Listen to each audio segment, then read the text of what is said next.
पहले मंत्र में वाणी की वंदना में बार बार बोला हूं कि पहली तुलसीदास जी ने पूरी कितनी बड़ी परंपरा को प्रणाम करके एक और रख दी।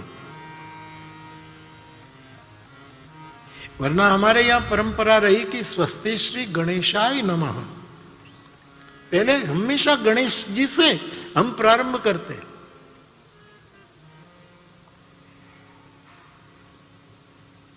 और पहले गणेश जी से ही सब कार्य शुरू करने के कारण हमारे यहां एक कॉइन बना। आज हमने मकान का श्री गणेश किया, एक शब्द बन गया। आज हमने शुरुआत की। तुलसीदास जी ने क्या किया कि पहले गणेश की वंदना न की, पहले वाणी की वंदना की।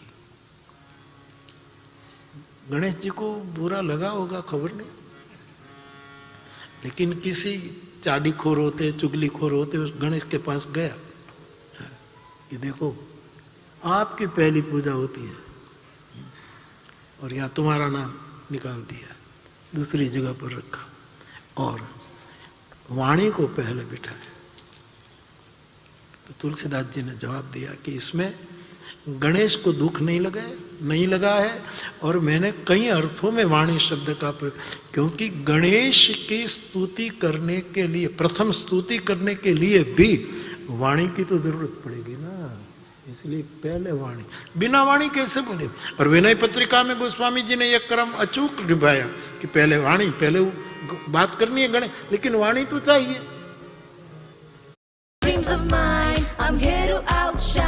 ये क्रम अचूक निभाया कि पहले वाणी, पहले बात करनी है गणेश, लेकिन वाणी तो चाहिए।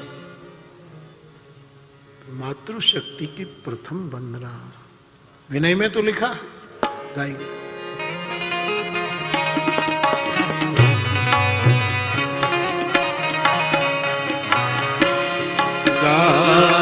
गाने के लिए गणपति ने गाना है, लेकिन गाने के लिए तो वाणी चाहिए।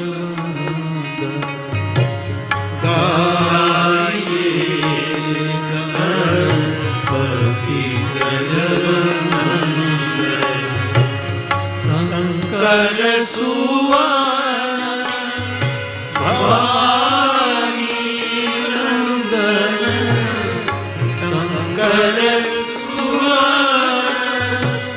भवानी नंदन, गाइए गणपति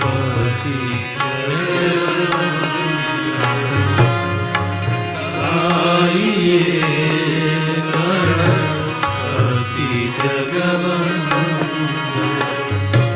सिद्धि सदन गज बदन विनायक,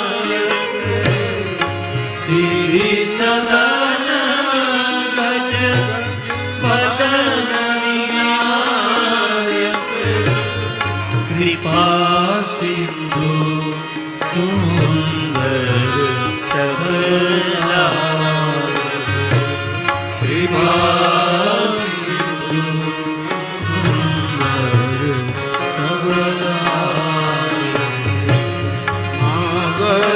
तुलसी दास कर जोड़े, मागत तुलसी दास कर जोड़े, बसहि राम सिय मानस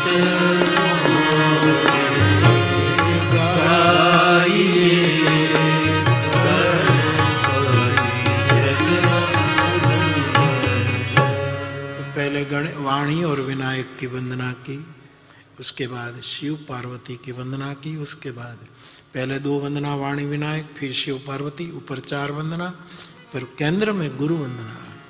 वंदे बोधमयं विद्यं गुरुं शंकर रूपयं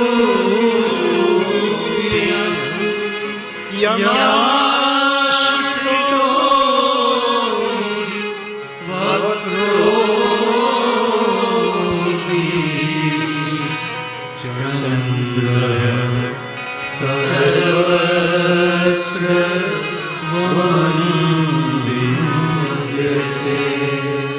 श्रद्धा और विश्वास के घनीभूत शिव पार्वती और फिर बोधमयम, सदा सर्वदा जिसका विग्रह बोधमय है, ऐसे भगवान शंकर के त्रिभुवन गुरु के रूप में गोस्वामी जी ने वंदना की और कहा कि जो वक्र है, टेढ़ा है, उसको जिसने अपने शीर पर रखकर जगत वंद्य कर दिया, ऐसे चंद्र को जो टेढ़ा चांद उसको सिर पर बिठाकर जगत वंद्य बनाया, ऐसे बोधमय जिसका विग्रह है वो शिव जी की वंदना की। फिर दो व्यक्ति और की वंदना, यानी हनुमान जी और वाल्मीकि जी की वंदना, और तुलसीदास जी ने दोनों को विज्ञान विशारद कहा है। ये बड़े वैज्ञानिक है दोनों, विज्ञान में उसने उस काल का विशारद किया है। तो दोनों की वंदना की। उसके बाद सीताराम जी की वंदना। तो पंडित राम किंकर जी महाराज कहा करते कि ऊपर 4 वंदना, वाणी विनायक शिव पार्वती, नीचे हनुमान जी और वाल्मीकि और सीता और राम, नीचे बीच में गुरु को स्थान दिया, मध्य में गुरु, केंद्र में गुरु हो। एक दो दिन पहले मेरे से बात हो रही थी कि एक परिवार है, तो इसमें जैसे सप्तऋषि होता है तो 7 तो ऋषि है, तो मुझे पूछा गया कि हमारे परिवार में आप किसको ज्यादा स्थान देना। मैंने कहा आपके परिवार में ऋषियों को छोड़ो, मैं तो अरुंधति को स्थान देता हूँ, अरुंधति को, आपकी माता को स्थान दे कि वो अरुंधति स्वरूप है। मेरे कहने का मतलब मेरे भाई बहन, तो गुरु को केंद्र में रखा है, गुरु। फिर राम जी की, सीता जी की उद्भव स्थिति संहार कारिणीम क्लेशहारिणीम सर्वश्रेयस्करीम सीताम नतोहम राम वल्लभाम यन माया वशवर्ति विश्वमखिलम ब्रह्मादि देवा सुरा, ऐसा कह करके गोस्वामी जी कहते हैं सबकी वंदना की। और आखिर में ग्रंथ का हेतु दिखाते हुए कहा कि नाना पुराण निगमागम सम्मतम यत, इस ग्रंथ में वेद पुराण शास्त्र सब कुछ है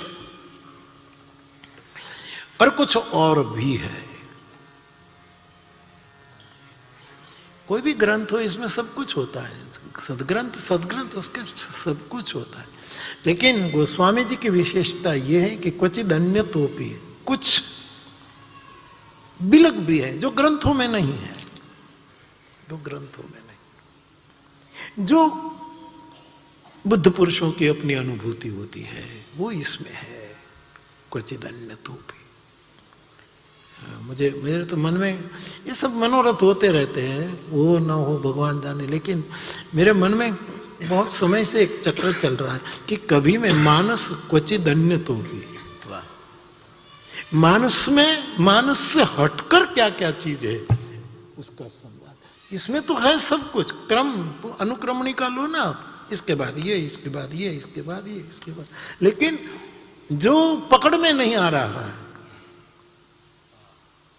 उस पर भी बोलना चाहिए। खैर